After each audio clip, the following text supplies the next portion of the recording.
Session, Dr. Sarama P. Abram, Dr. Sunil PR, Dr. Kirupakaran, and Dr. Balaji Asagaonkar. The session will be by Dr. Kim Vidani on the topic Human Factors in Anesthesia. Human Factors in Anesthesia by Dr. Kim Vidani.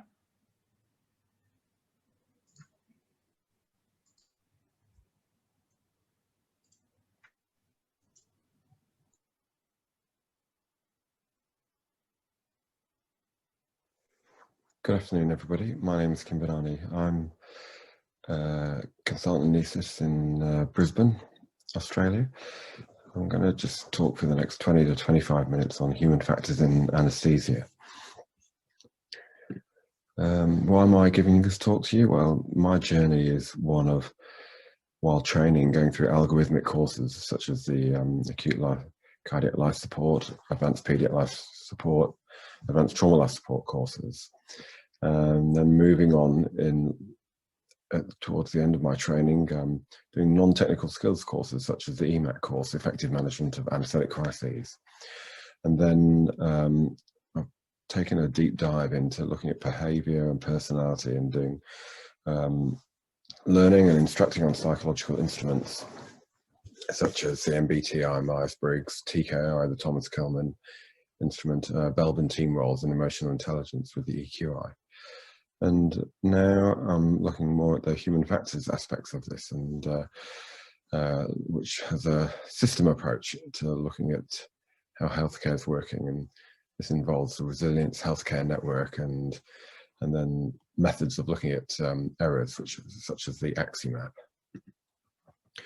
I've also got an interest in airway management, and we wrote a recent comment a couple of years ago about the KICO discussion, which has been ongoing, about the scalpel versus bougie, and really adding to the argument of that a human factors bundle is probably required and is more important to be discussed than just the technical aspect of the process.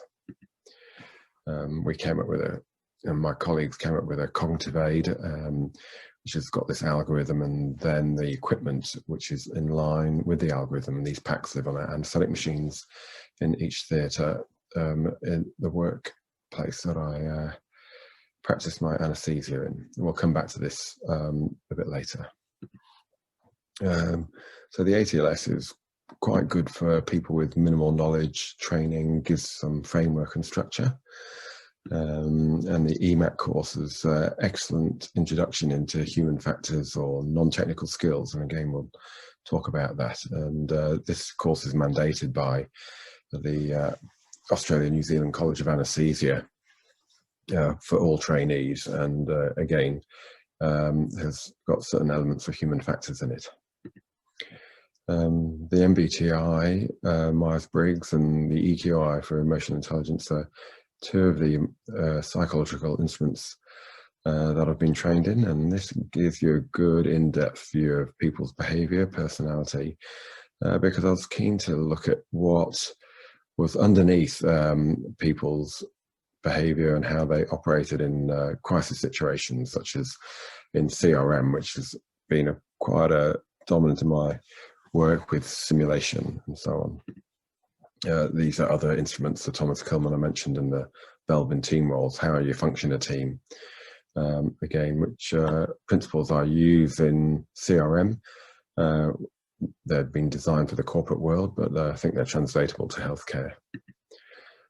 So all of this comes together in the non-technical skills label. And this is one definition of that: the cognitive, social and personal resource skills that complement technical skills and contribute to safe and efficient task performance. And this is probably what most people in anaesthesia and healthcare consider as so-called human factors. But I think it's more about non-technical skills. And again, I'll advance this argument further. This is me and Rona Flynn at the European Society of Anaesthesia a couple of years ago, where she was giving a talk, and she's one of the world's experts on non-technical skills and has written this book, which is probably the best introductory book about all the aspects of non-technical skills that we consider. She works out of her unit in Aberdeen, which researches these things in healthcare and also other industries.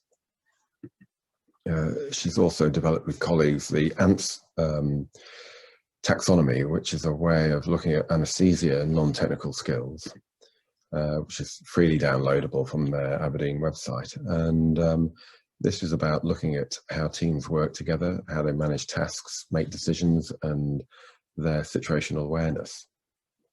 And this can be further divided into these different areas of how to assess and observe these behaviours in an anaesthetic team working.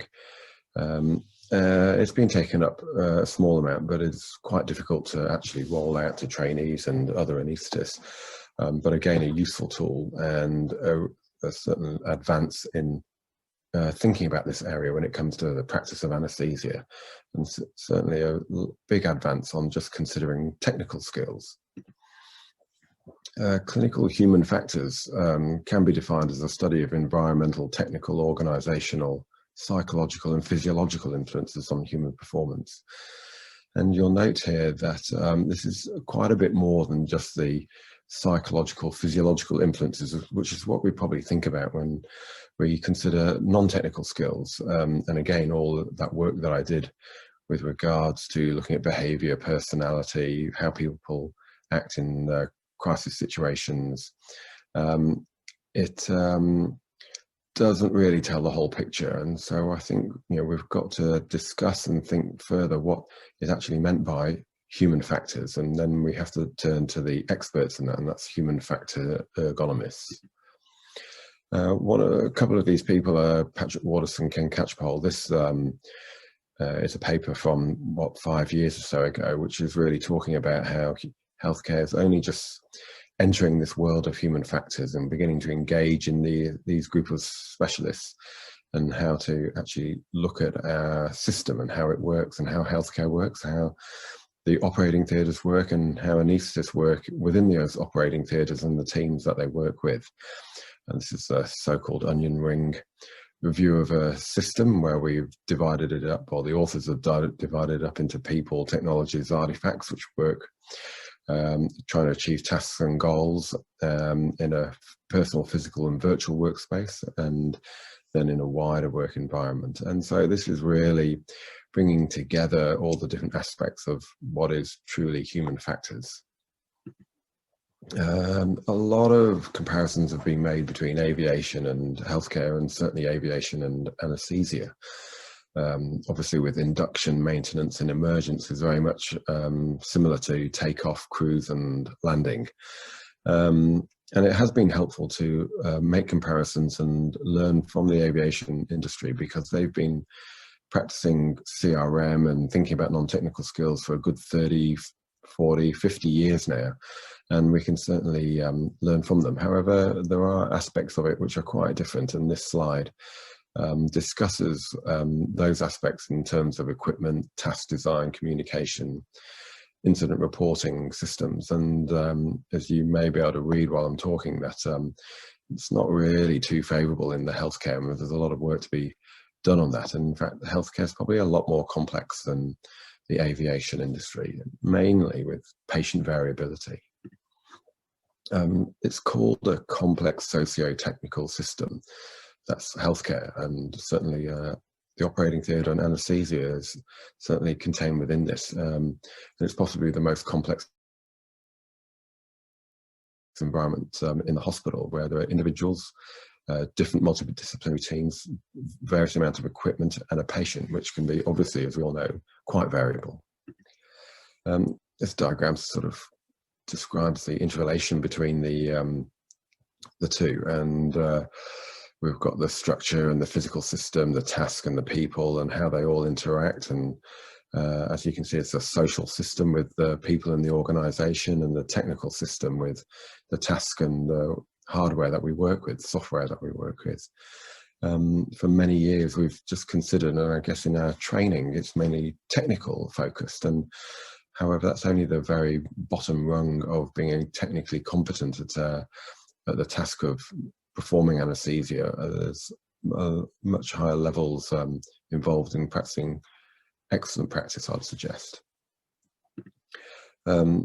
This is a definition of what is human factors and ergonomics, a scientific discipline concerned with understanding of interactions among humans and other elements in the systems, and the profession that applies theory, principles, data, and methods to design in order to optimize human well-being and overall system performance.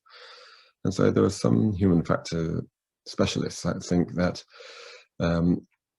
when humans, or when a mistake is made, or when an error occurs, or an adverse outcome happens, it's the system that's caused that, and the humans are just at the front line end of how that system has worked. And yes, we have to take into consideration individual responsibility, but these days and forward thinking is much more looking at the system with which we work in, of that, which includes the tasks and equipment.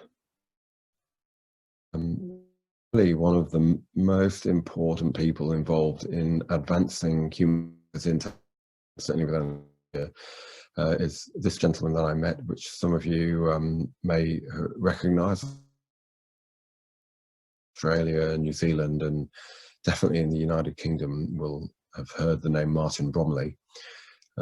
His story is well known in amongst anaesthesia circles, as his wife died of a can't intubate, can't oxygenate scenario in 2005.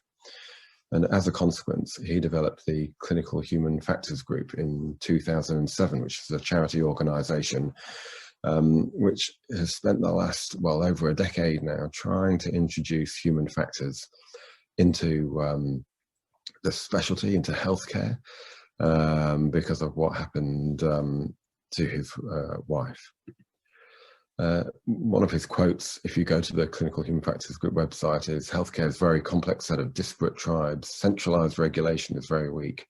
Centralized policy actively challenged or ignored.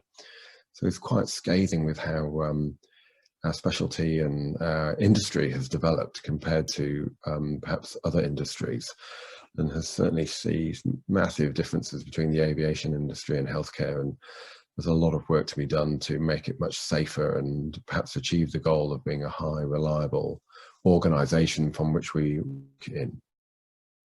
And so sort of began to start bringing out material and resources, and here you can see the WHO in 2009 had a working group, and all of this stuff which I'm going to show you is available on freely available on Google, and they're just talking about human factors here, but as you can see from the review of topics, it's more non-technical skills really that they were discussing back in 2009. And then the Human Factors Group started talking about implementing human factors in as sort of simple as a simple how-to guide.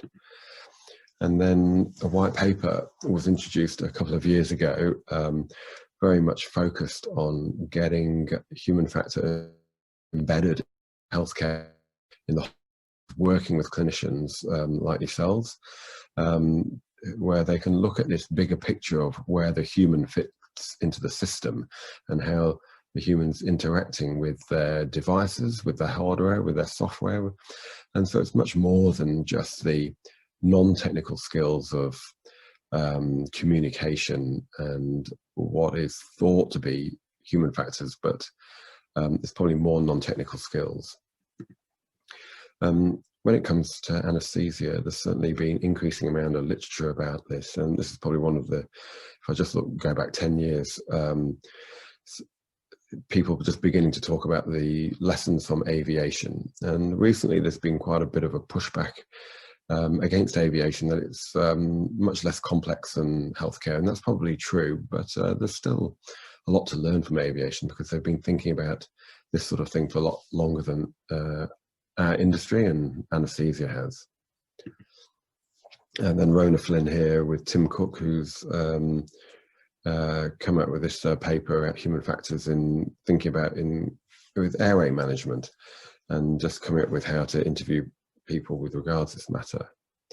And then further articles just commenting on this in the British Journal of Anaesthesia Education issue from the UK in 2016. And then we come on to more articles of human factors preventing complications and reviewing this. I'm not going to go into the specifics of the paper, there's not enough time, but I just put these up for your reference if you have interest. And then Stuart Marshall here in Melbourne, Australia, and again, who's, as I'll give a bit later, quite active on Twitter, who's an anaesthetist, but also has an interest in human factors and runs a course on it, has been publishing, and this is an excellent paper on enablers and barriers for successful airway management, where it talks about where equipment's located, how it's stored, the experience of the users, the teamwork communication, and so it's the integration of people as within the system that they work in is very much the human factors aspect that we're talking about. And again, another paper from him and his group on, which is just from this year, on human factors in the safety of surgical and anaesthetic care. If you're into social media, then these people are the people to follow if you want to learn about human factors. Stephen Shorrock's a human factors ergonomist. He runs this website, humanisticsystems.com, which is an excellent resource of online articles about human factors. At Hypoxic Chicken is Stuart Marshall, the chap in the anaesthetist in Melbourne, and Carl Horsley is an intensivist in Auckland, New Zealand at Middlemore Hospital, and Raphael Schnitko is the author, co-author with Stuart Marshall, is also a human factors expert. And I put at the bottom Ken Catchpole, who's the author of one of those papers I put up earlier, who often will comment on human factors in healthcare.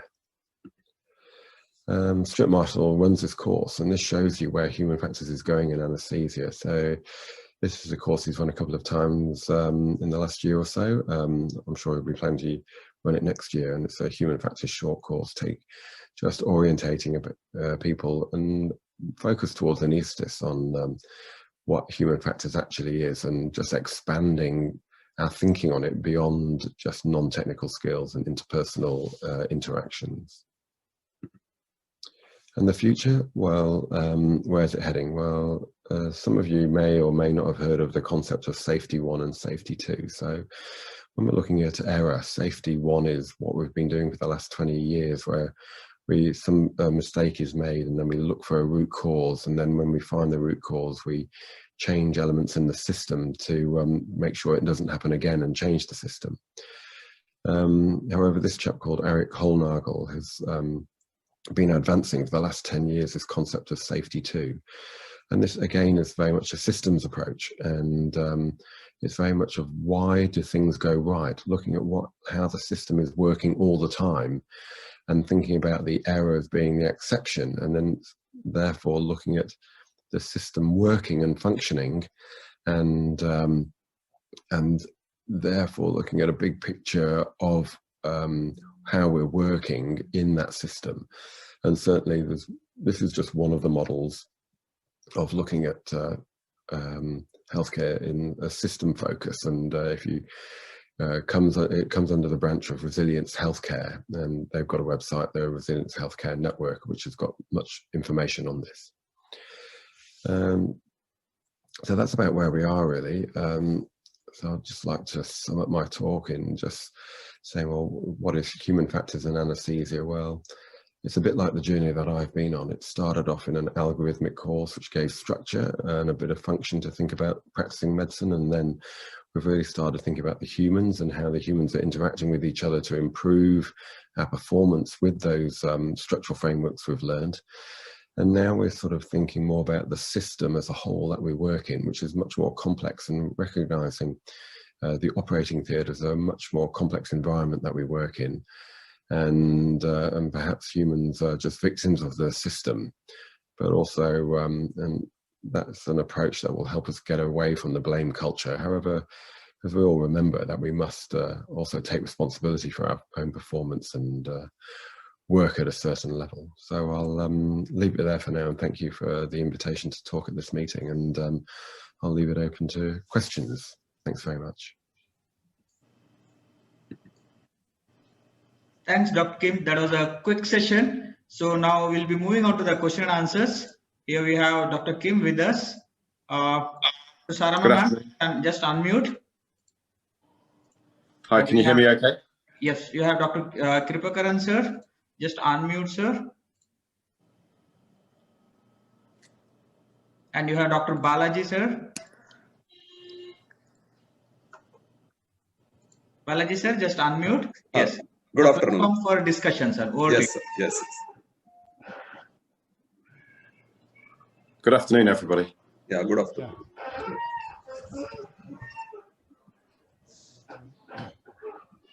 It was an excellent lecture by Dr. Kim. Human factors plays a very important role. Though we are advancing every day in our field, finally the human factor that plays the final success in our practice. Dr. Kim explained it very briefly. Now it is open for discussion. Is there any questions in the chat box? So far, we don't have any questions, right, sir? You can get the discussions. Meanwhile, any questions I'll put forward, sir. Can I ask, sir, please? Yeah. Yes, sir. Please. It's a very interesting lecture, sir. Congratulations for that. But suppose I want at practical level, I want to assess the human factor in my department or my departmental colleague. How we should go for it, and how you suggest what things we should look for? Thanks for your question. I think we have to consider, well, the white paper from the UK considers the micro, meso and macro system. So I think as a baseline, we must make sure that we are practicing technical excellence in our anesthesia. And then we must also think about the person, which is the non-technical skills.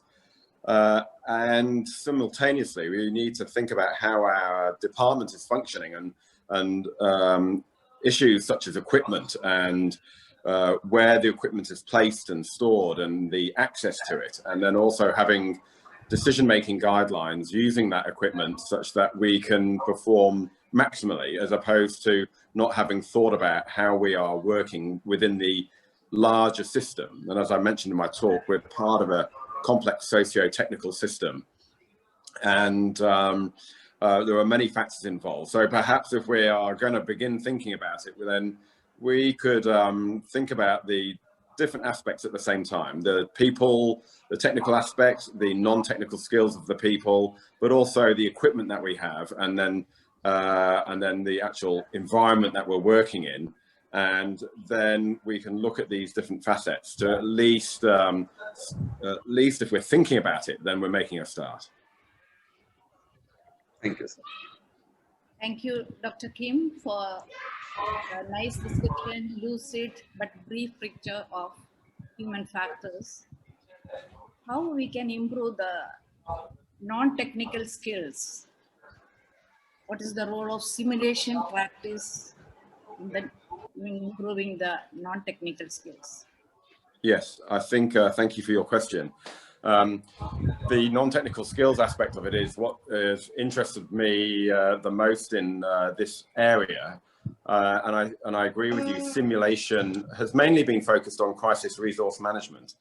However, I would suggest that we could apply just the crisis resource management concepts to everyday work, and I certainly use the role of, well, they use the Stanford 7, which comes from GABA, Stanford 15, of just things like knowing your environment and distributing workload and taking a leadership role and those sort of concepts, and just applying it to everyday work. So every time I have an elective list, I will ensure that I know the people, I'm familiar with the equipment, and make sure people know that I'm in charge.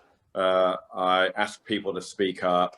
And I think as well as, so in simulation, we've focused on crisis resource, but I think in every day in our operating theatre, we can consider those non-technical skills aspects. And as I mentioned in my talk, the book by Rona Flynn is an excellent start to just think about those.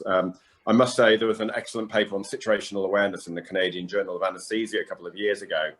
And even simple concepts in the operating theatre of explaining to the trainee what I understand is the current state of play in the operation, and how I see it and how I project how the future will go.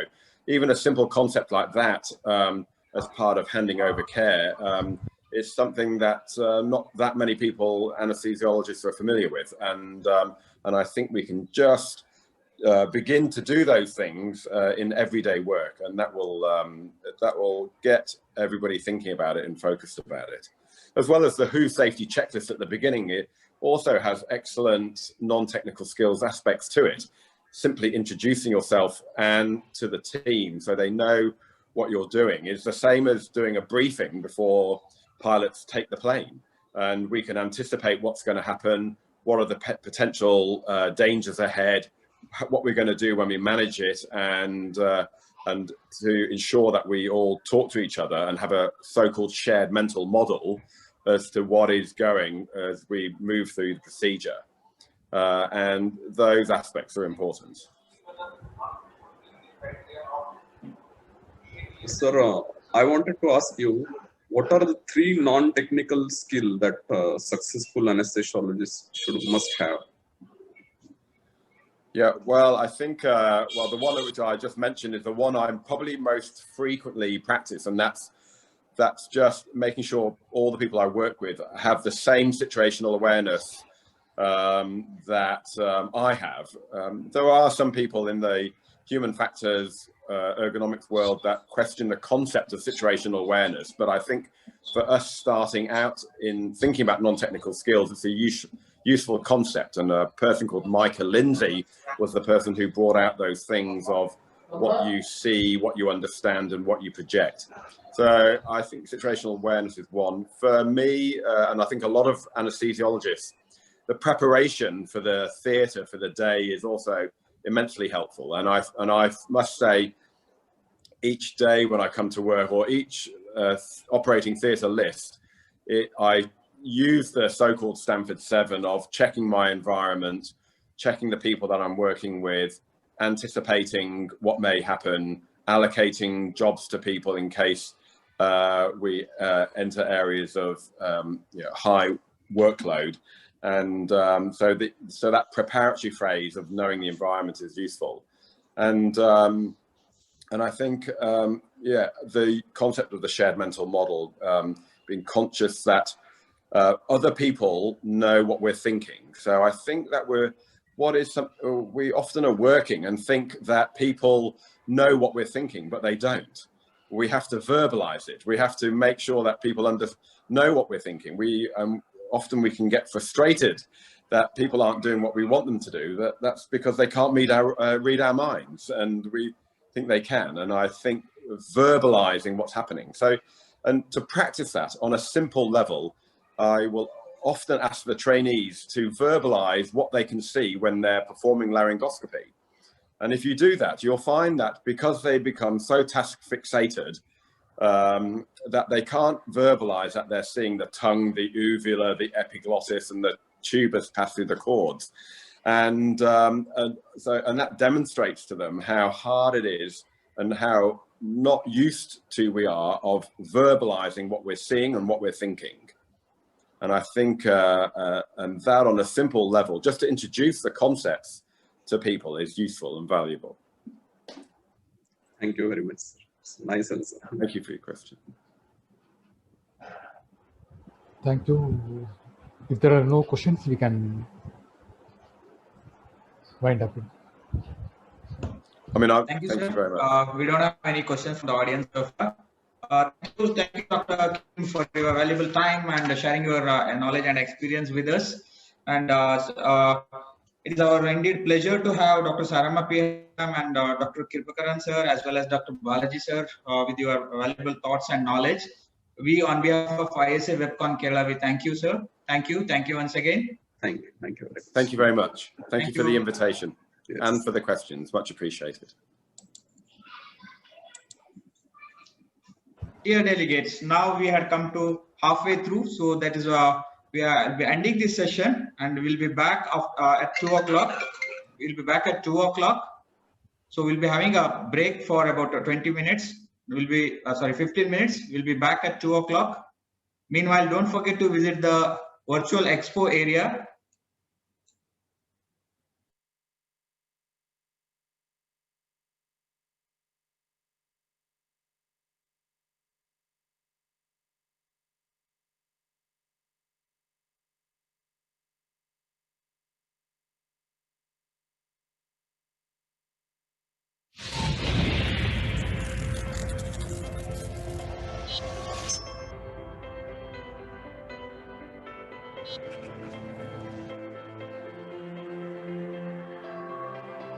Blockbuster Laryngeal Mask Airway. Introduction. Blockbuster Laryngeal Mask Airway, a new type multifunctional device, is a tolerable airway tool, meanwhile with tracheal intubation function matched with Blockbuster endotracheal tube. Features. Blockbuster Laryngeal Mask Airway consists of mask, airway tube, connector, inflation line, inflation pilot balloon, and check valve. The connector is composed of four-way connector and a wing-type fixed handle. The wing-type fixed handle is located on two sides of the four-way connector, and the laryngeal mask airway could be fixed to both sides of the patient's mouth via it, which avoids pressing the upper and lower lips. Matched up with fixed tape, the side fixed hook can rapidly and conveniently fix the laryngeal mask airway without tape, and wing-type fixed handle is also an indicator to check whether the laryngeal mask airway is inserted into the right place. Connector is integrated with airway tube, aiming to reduce the intubation resistance.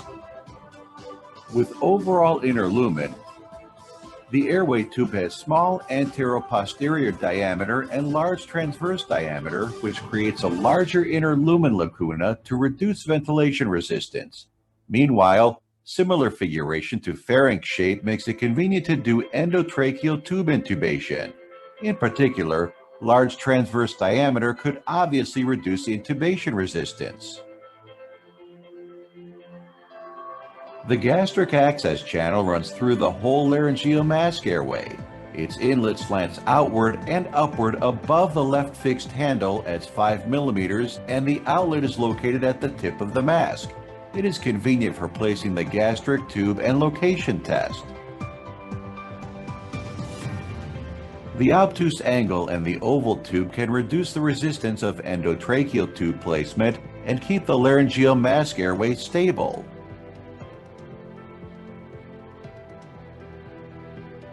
The outlet of the airway tube is circular and the bottom shape is rising wedge, which enables the endotracheal tube to enter the glottis accurately at the angle of 30 degrees.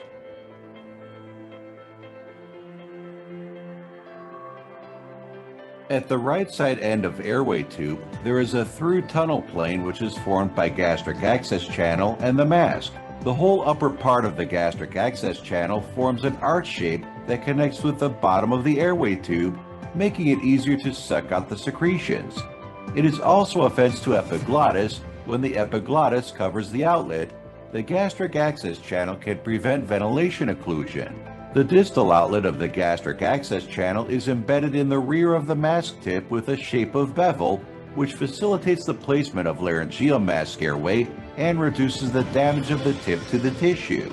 At the same time, the gastric tube can accurately and rapidly enter the esophagus.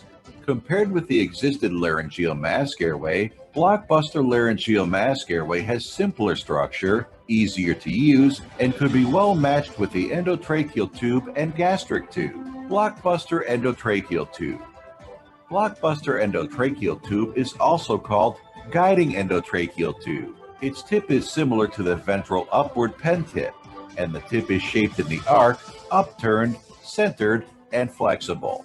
The whole tip plays a role of self-guidance, which can reduce the difficulty of intubation and the damage to the glottis and improve success rate of intubation. Meanwhile, the flexibility and deformability of the top also reduce the intubation difficulties after entering the glottis and reduce the damage to glottis, as well as obviously increase the intubation success rate. Guiding endotracheal tube has depth marker line and longitudinal marker line in the rear matched with blockbuster laryngeal mask airway. Placement of blockbuster laryngeal mask airway. Lay the patient on his back. Tilt the head backward with a little pillow. Meanwhile, place the fixed band to the back of his neck. Open the patient's mouth with left hand to lift the jaw, and then place the laryngeal mask airway along with the mouth axis with right hand. Gently push his forehead with left hand to tilt the head when encountering resistance, and push forward the laryngeal mask airway in left-right rotating motion with right hand. If the whole mask enters the mouth, keep pushing with up-down maneuver. If it doesn't arrive at the right position, lift the patient's low jaw with both hands and at the same time, grip the wing-type fixed handle with 2 thumbs. Push forward the laryngeal mask airway with up-down maneuver until it arrives to the right position. Hook the band to the fixed handle. Then inflate the cuff with a syringe. The cuff pressure is about 30 centimeter water column. Connect the breathing circuit for positive airway pressure. Position judgment of blockbuster laryngeal mask airway. Smooth ventilation, appropriate pressure, ups and downs of the chest, and the end tidal carbon dioxide pressure show good ventilation. Test the seal pressure or try the twice tidal volume method in a short time. Leakage test. Drop gel into the gastric access channel inlet in positive airway pressure way to check its leakage. Check whether the depth is appropriate by observing the distance of the incisor and the wing-type fixed handle. Judge the location of the laryngeal mask airway by smoothness of gastric tube intubation.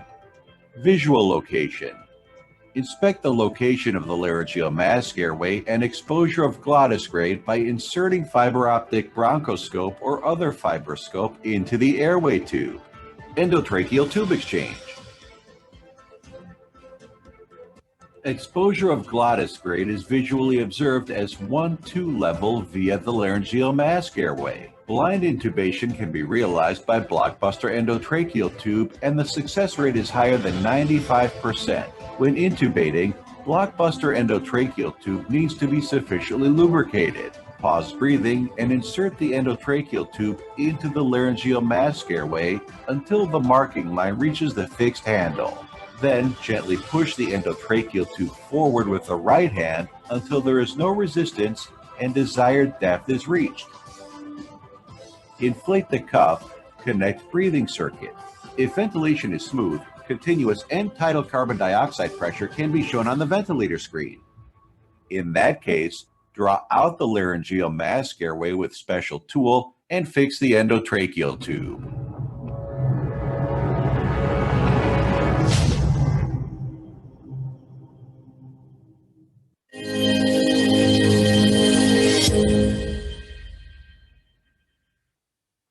Infusion pump, portable. Product components.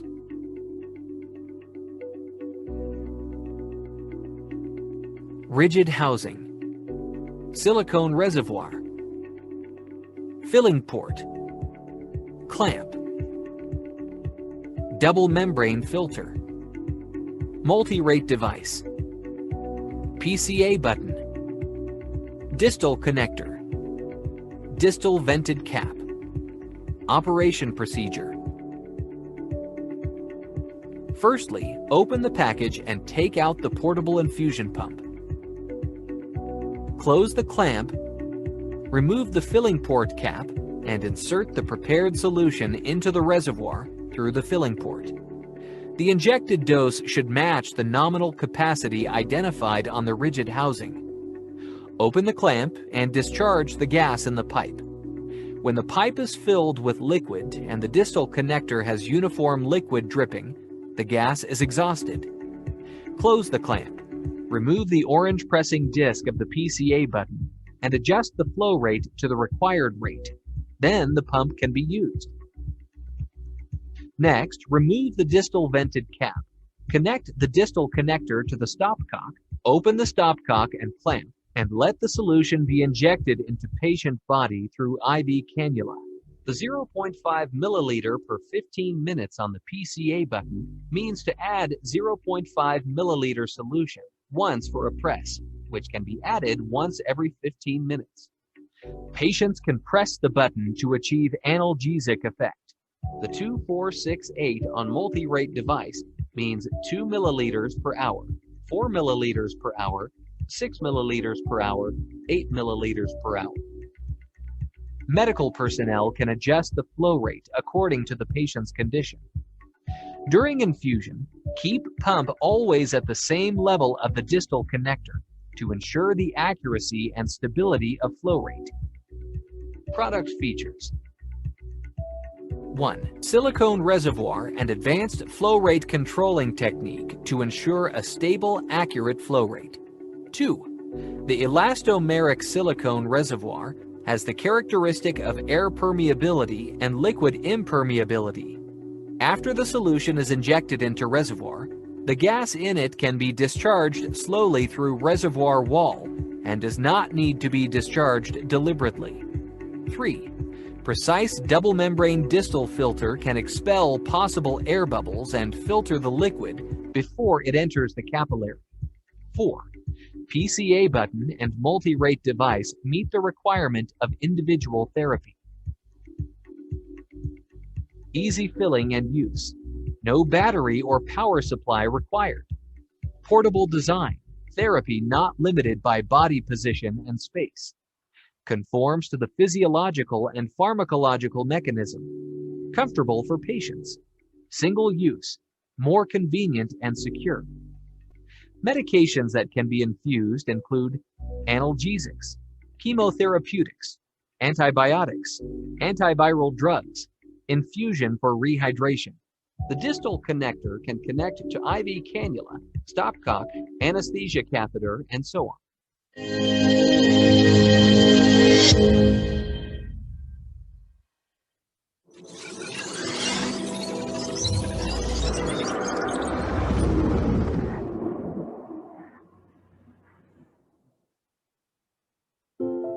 Tuorun King takes self-developed video laryngoscope using professional video imaging and superfine extension arm achieves rapid and accurate tracheal intubation and saves lives of patients in critical moments.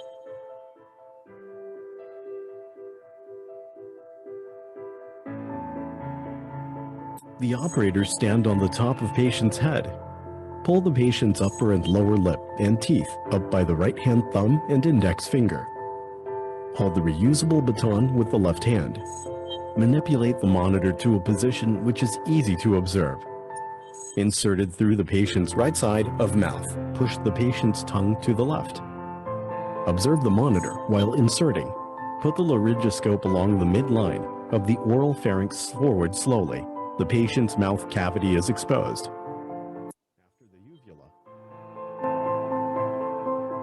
The laryngoscope spatula should be between the epiglottis and root tongue. Then raise gently and glottis is exposed. Hold the reusable baton with left hand and a formed endotracheal tube with right hand. Inserted the patient's airway along the right side of laryngoscope extension arm.